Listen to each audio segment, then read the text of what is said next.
Liturgia para hoy miércoles 12 de enero. Santa Margarita Bourgeois. Nació en Francia en 1620. Llegó a Montreal en el año 1653 y desde su quehacer como religiosa prestó gran ayuda a colonos y soldados. Trabajó en la formación cristiana de las jóvenes fundando la congregación de las Hermanas de Nuestra Señora de Montreal, inspirada en María, la primera y más fiel discípula del Señor. Es considerada la primera santa canadiense canonizada por San Juan Pablo II en 1982. Murió el 12 de enero de 1700.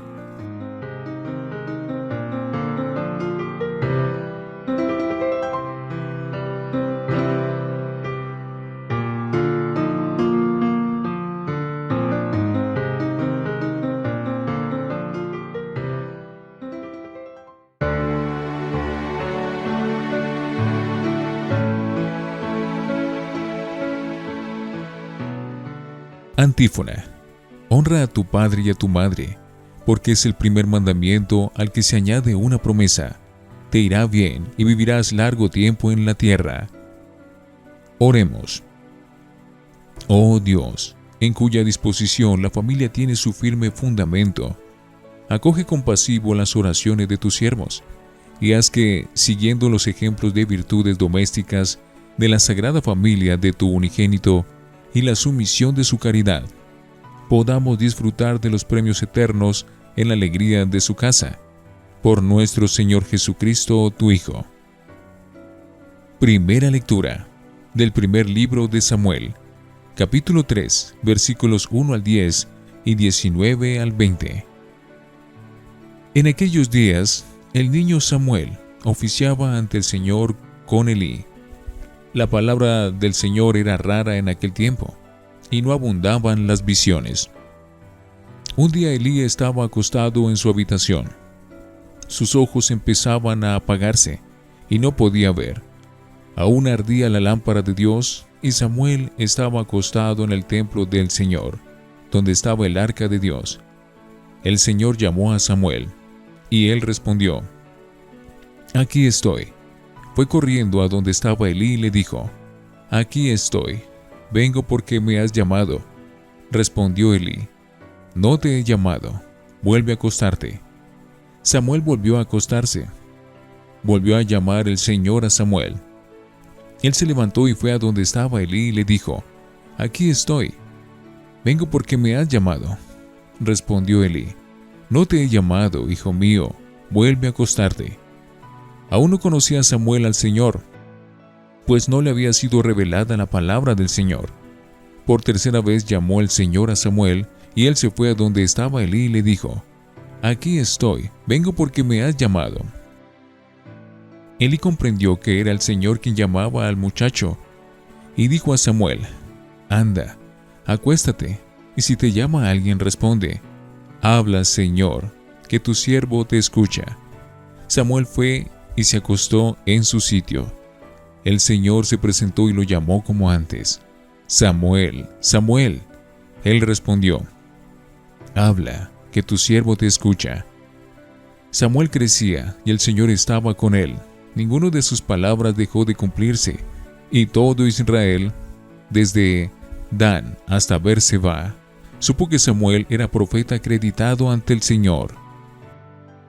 Palabra de Dios. Te alabamos, Señor. Salmo 39. Aquí estoy, Señor, para hacer tu voluntad. Yo esperaba con ansia al Señor. Él se inclinó y escuchó mi grito. Dichoso el hombre que ha puesto su confianza en el Señor y no acude a los idólatras y que se extravían con engaños. Aquí estoy, Señor, para hacer tu voluntad. Tú no quieres sacrificios ni ofrendas, y en cambio me abriste el oído. No pides sacrificio expiatorio. Entonces yo digo: Aquí estoy.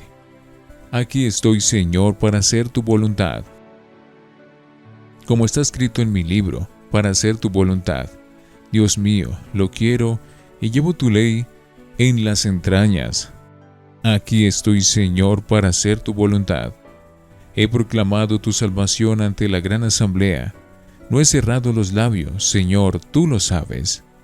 Aquí estoy, Señor, para hacer tu voluntad. Aleluya, aleluya, aleluya. Mis ovejas escuchan mi voz, dice el Señor, y yo las conozco, y ellas me siguen. Aleluya, aleluya, aleluya. Del Santo Evangelio, según San Marcos, capítulo 1, versículos 29 al 39. En aquel tiempo, al salir Jesús de la sinagoga, fue con Santiago y Juan a casa de Simón y Andrés. La suegra de Simón andaba en cama con fiebre, y se lo dijeron. Jesús se acercó, la cogió de la mano y la levantó. Se le pasó la fiebre y se puso a servirles. Al anochecer, cuando se puso el sol, le llevaron todos los enfermos y endemoniados. La población entera se agolpaba a la puerta. Curó a muchos enfermos de diversos males y expulsó muchos demonios. Y como los demonios lo conocían, no les permitía hablar.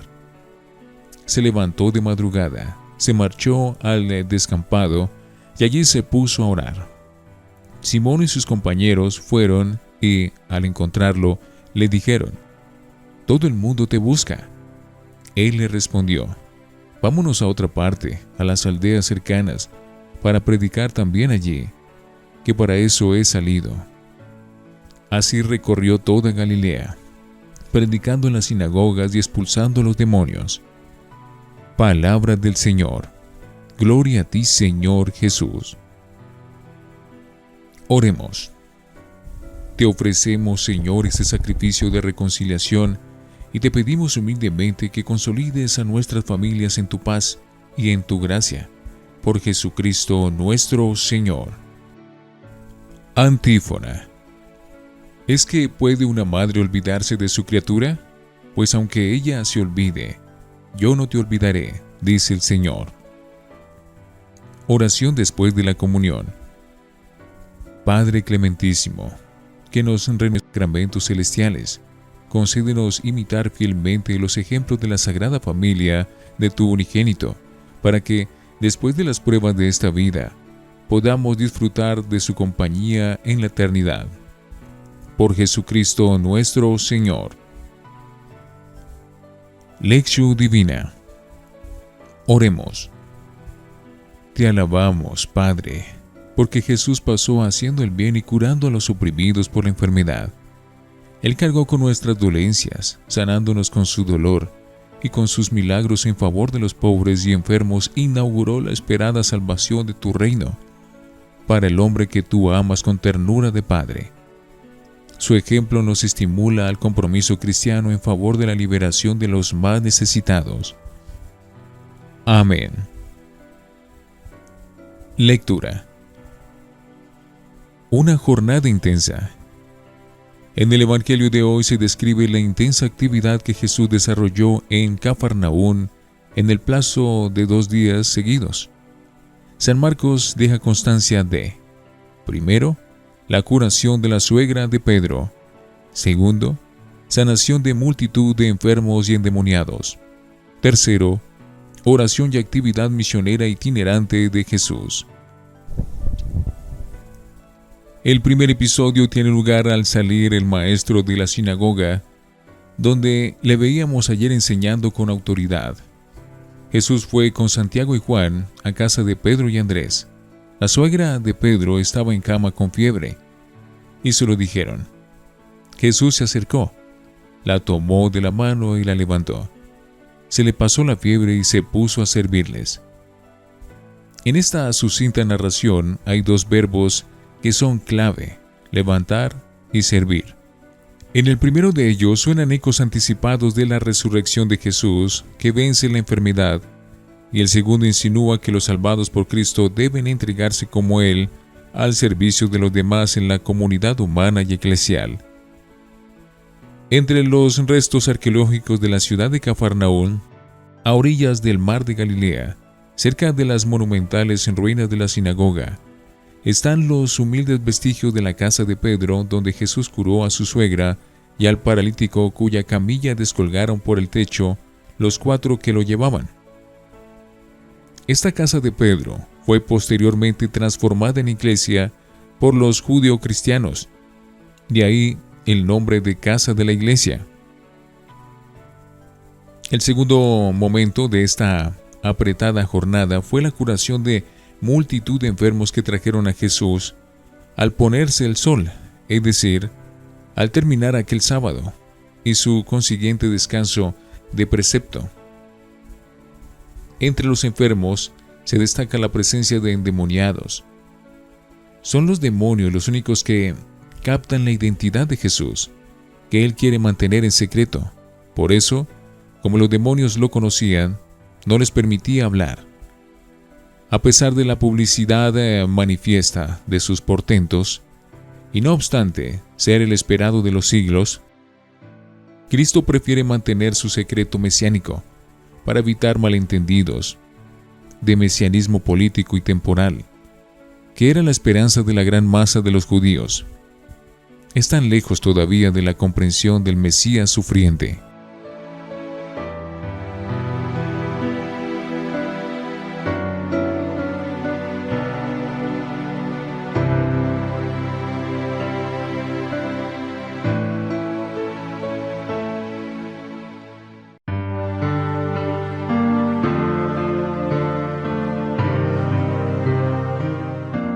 Para meditar. Una vieja tentación. Las sanaciones milagrosas de Jesús evidencian el poder salvador del reino de Dios, inaugurado y presente en su persona. Pero como señala el evangelista a continuación, ese poder lo tiene Jesús debido a su comunión con el Padre, con quien se mantiene unido a la oración. Es el tercer momento del relato de hoy. Se levantó de madrugada, se marchó al descampado y allí se puso a orar. Es donde lo encuentran Pedro y sus compañeros a la mañana siguiente. Y al encontrarlo le dijeron: «Todo el mundo te busca». Era como decirle: «¿Por qué no capitalizas el éxito popular?». Por lo que se ve, es ya vieja la tentación de utilizar el Evangelio en la medida en que nos ayuda a resolver nuestros problemas o sirve a nuestros intereses. La actitud de Jesús, al retirarse en la soledad, sin aprovecharse de la popularidad conseguida, viene a atenuar el entusiasmo ambiguo de la gente y de sus discípulos. Él sabe que la muchedumbre no está en condiciones de entender todavía el misterio de su persona, tampoco sus mismos discípulos. El vulgo lo busca por interés, para instrumentalizarlo como curandero, lo mismo que lo buscarán entusiasmados después de saciarse con la multiplicación de los panes. La respuesta de Jesús no deja lugar a dudas. Él lo tiene muy claro. Vámonos a otra parte, a las aldeas cercanas, para predicar también allí, que para eso he venido. Así recorrió toda Galilea predicando en las sinagogas y expulsando demonios. La salvación de Dios que Él trae no tiene fronteras, es para todos sin excepción. Reflexionemos. ¿Demostramos en nuestra vida personal la libertad que Cristo obtuvo para nosotros con su misterio pascual? ¿Sabemos equilibrar en nuestra vida cristiana la oración y la acción apostólica? Oremos. Señor, hacemos nuestros los gozos y las esperanzas, las tristezas y angustias de los hombres de nuestro tiempo, especialmente de los pobres y de cuantos sufren. Acogemos a todos en la fiesta de tu reino. Amén.